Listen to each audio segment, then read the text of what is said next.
अस्सलाम वालेकुम नाज़रीन, सिमसिम टीवी में आपको एक बार फिर से खुशामदीद कहते हैं। पाकिस्तान की क्रिकेट टीम न्यूजीलैंड की कहते हैं सी या डी टीम से हार गई है, बच्चों से हार गई है।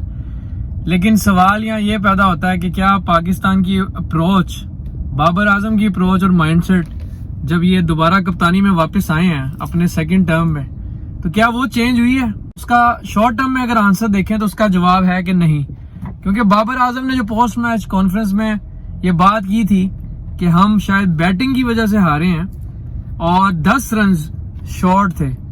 ये इतनी इंतहाई बचगाना बात है, यानी आप अंदाजा करें, लोग क्रिटिसाइज कर रहे हैं मोहम्मद रिजवान को। मैं मोहम्मद रिजवान को इसलिए क्रिटिसाइज नहीं कर रहा था कि चले 22 बॉलों पे उन्होंने 23 किया, लेकिन वो इंजर्ड होकर रिटायर्ड होकर चले गए। क्या पता अगर वो बैटिंग कंटिन्यू करते, वो एक्सेलरेट करते। लेकिन आप इमेजिन करें कि अगर मोहम्मद रिजवान 22 बॉलों पे उन्होंने 23 किया, अगर वो 22 बॉल्स पे 43 भी करते, 20 रन और भी करते, तो क्या तब भी पाकिस्तान जीत पाता? उसका जवाब भी है कि नहीं। बाबर आजम ने कहा है कि पाकिस्तान वो 10 रन शॉर्ट। तो जवाब यही है कि अगर रिजवान 20 रन और भी कर चुके होते इन्हीं डिलीवरीज के साथ, और पाकिस्तान का टोटल 178 की जगह 198 भी होता, 20 रन भी ज्यादा होते, तो पाकिस्तान तो भाई तब भी ना जीत पाता। क्योंकि न्यूजीलैंड ने आपको जो हराया तो उनके पास अभी भी 10 डिलीवरीज बची हुई थी, 10 बॉल्स बची हुई थी। बाबर आजम पता नहीं किस दुनिया में है कि उनको लगता है कि 10 रन पाकिस्तान अगर और कर लेता, 15 रन और कर लेता तो जीत जाता। भाई अगर आप 20 रन भी और कर लेते या शायद 25 रन भी और कर लेते, तो जिस तरह वो आपको मार रहे थे ना, आपने मैच नहीं जीतना था, आपने मैच हारना ही था।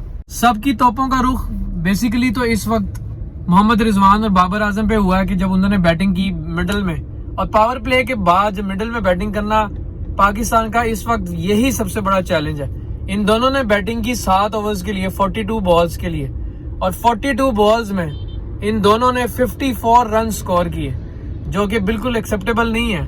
लेकिन अगर आप ये पूछें ऑनेस्टली मेरे से कि पाकिस्तान मैच बैटिंग की वजह से हारा, तो मैं कहूंगा कि बिल्कुल बैटिंग की वजह से नहीं हारा। पाकिस्तान 200 भी कर लेता, तो जिस तरह चैपमैन मार रहा था और न्यूजीलैंड की यंग टीम उस वक्त खेल रही थी, पाकिस्तान 200 भी कर लेता तो 10 बॉल्स पड़ी थी, न्यूजीलैंड ने वो भी चेस कर लेना था। ब्लेम आना चाहिए शाहीन अफरीदी, नसीम शाह पे। नसीम शाह पे सबसे ज्यादा आना चाहिए, क्योंकि नसीम शाह ने एक तो कैच ड्रॉप किया चैपमैन का, सबसे क्रूशल कैच उन्होंने ड्रॉप किया, और कैचेस विन यू मैचेस, और इसका भरपूर इसकी जो एग्जाम्पल है वो देखने को मिली जब उन्होंने कैच ड्रॉप किया और फिर चैपमैन ने किस तरह मारा। और नसीम शाह को इतनी मार पड़ी है कि 3 ओवर्स में almost he went eight 15 run पर ओवर, यानी 15 रन की इकोनॉमी के साथ अगर आप बॉलिंग करेंगे तो आप मैच तो नहीं जीत सकते। शाहीन अफरीदी की भी इकोनॉमी 11 पॉइंट कुछ थी, यानी 11 अबव थी। अब अगर आपके 2 प्रीमियम फास्ट बॉलर्स का इकोनॉमी रेट 11 प्लस और 15 प्लस होगा, तो क्या आप एक्सपेक्ट करते हैं कि आप 250 भी करें तो आप जीतेंगे? पाकिस्तान हारा है अपनी बुरी बॉलिंग की वजह से। Abbas Afridi bowled really well, उन्होंने बहुत अच्छी बॉलिंग की। अबरार अहमद सबसे इकोनॉमिकल बॉलर थे, शादाब खान ने भी अच्छी बॉलिंग की, और आपने जो टोटल 178 का किया है, वैसे वो आपने किया तो शादाब खान की वजह से ही है। वाहिद बंदे थे जिसने 200 के स्ट्राइक रेट पे खेला, और चैपमैन तो 200 के अबव स्ट्राइक रेट पे खेला, लेकिन शादाब खान वो 21 बॉलों पे 40 रन की 41 रन की इनिंग्स ना खेलते तो पाकिस्तान 178 भी ना कर पाता।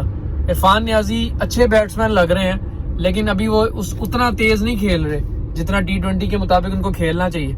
तो पाकिस्तान की टीम में इस वक्त लग रहा है सारे ही एंकर्स ऐड हो गए हैं, बाबर, रिजवान, उस्मान खान और अब इरफान खान नियाजी।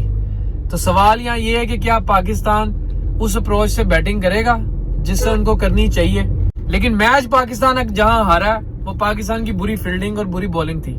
आप बैटिंग की वजह से मैच नहीं हारे। अगर आप यहाँ पे 215, 220 भी करते तो जिस हिसाब से आपको वो मार रहे थे ना आपके प्रीमियम बॉलर्स को, और मैं हैरान हूँ शाहीन अफरीदी और नसीम शाह को, वो रोबिन्सन, वो जो उनका यंगस्टर है, वो निकल के मार रहा था। शाहीन अफरीदी की पेस बिल्कुल भी नजर नहीं आ रही, और PSL में कदरे बेहतर थी उनकी पेस, लेकिन अब तो बिल्कुल भी नजर नहीं आई। न्यूजीलैंड में भी bowled at a relatively better pace, लेकिन अब तो उनकी पेस बहुत कम नजर आ रही है।